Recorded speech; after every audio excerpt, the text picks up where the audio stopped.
Welcome back, mere mortalites. Now, this is week 7 of a 12-week running phase, and I'm changing things up slightly. I've started with sort of introductory, then going into detailed daily views, then going into summaries and learnings.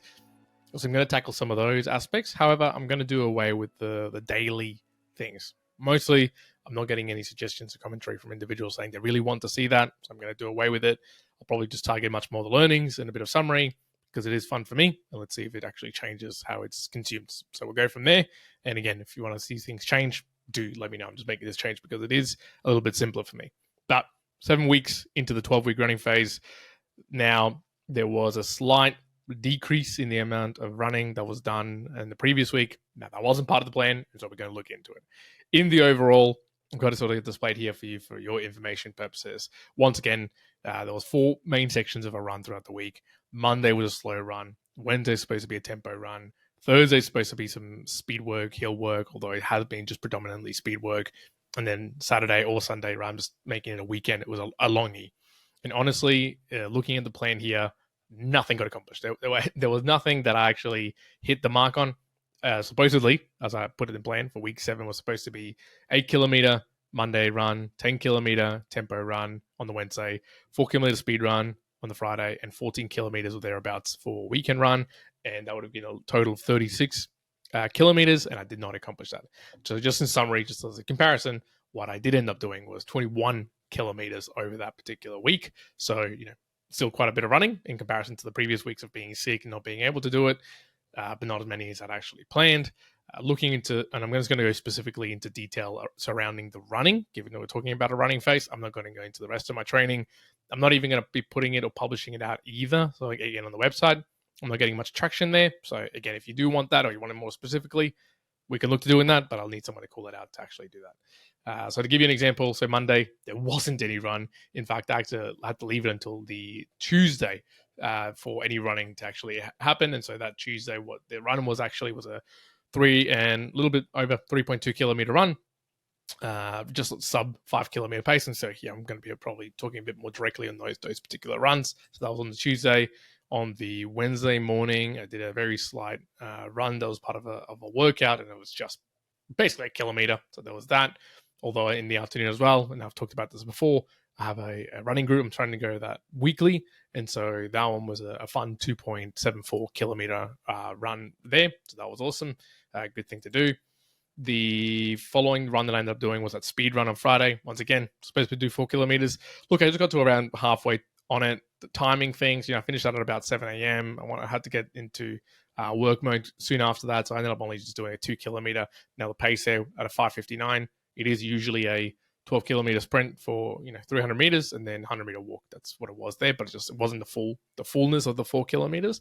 Then finally, and the one that I really enjoyed myself in doing, weirdly enough, was the really long run. Now, you've heard me talk about this in the podcast here quite a bit, which is the long runs, which weren't getting down at all.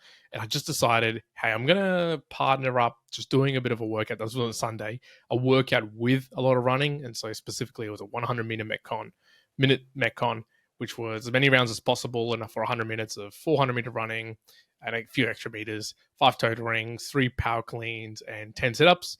And I just went, hey, I'm just going to do this for 100 minutes for as long as possible. I'll aim for around 12 kilometers of running. And look, I hit that exact 12 kilometers.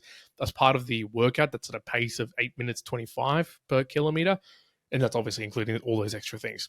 It was enjoyable. It was long. I didn't do it with any headphones as well, which for me is amazing to not do such a distance without headphones. And obviously, it was just a big time domain. Again, getting back to what I want to be doing this running phase is a lot of running, so spending more time on my feet in the running mode plus minutes. And so this really did accomplish that. So overall, it was 21 kilometers, which is again roughly like 60% of the way there in terms of how many kilometers I wanted to do, maybe even slightly less.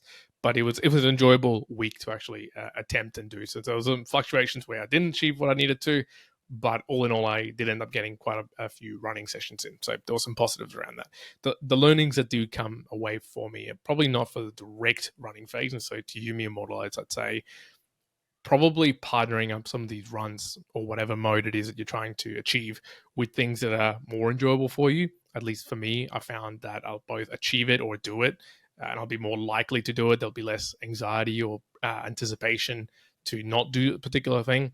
Case in point, that 100-minute workout.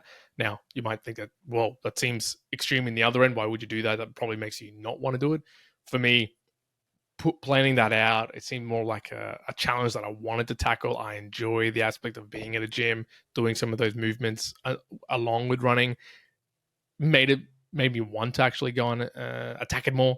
And so my learning was into the future, so beyond the 12-week running phase, I could see myself incorporating more running or continuing to do some running, but in the form of Metcons or other pieces where I'm doing not just running, it could be running and something else, or in addition, because it takes away maybe that mental pressure of it's just the run. You've got to just do this, and there's this particular number, which honestly, I don't have to have that.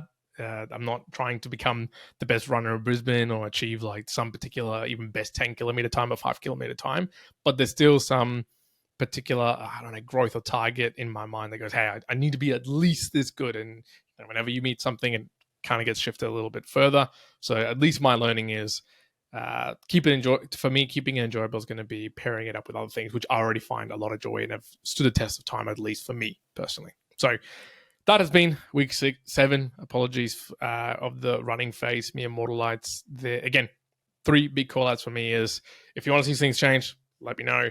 If you want to support, Boostergramming through or sending through a commentary is going to be the best way. You can use various apps out there that allow you to do that. However, you can just reach out directly if you want to do that. And especially talent here. If you are a runner, if you're good at running, if you know of a better way or mental aspects of running, perhaps my plan that I put out at the beginning of running on a Monday, Wednesday, Friday, and Saturday with those different modes, if you've seen it work better or you have direct experience, let me know. I'd love to hear it. But for now, I'm going to leave it there. Me Immortalites. I hope you're well wherever you are in the world. One out.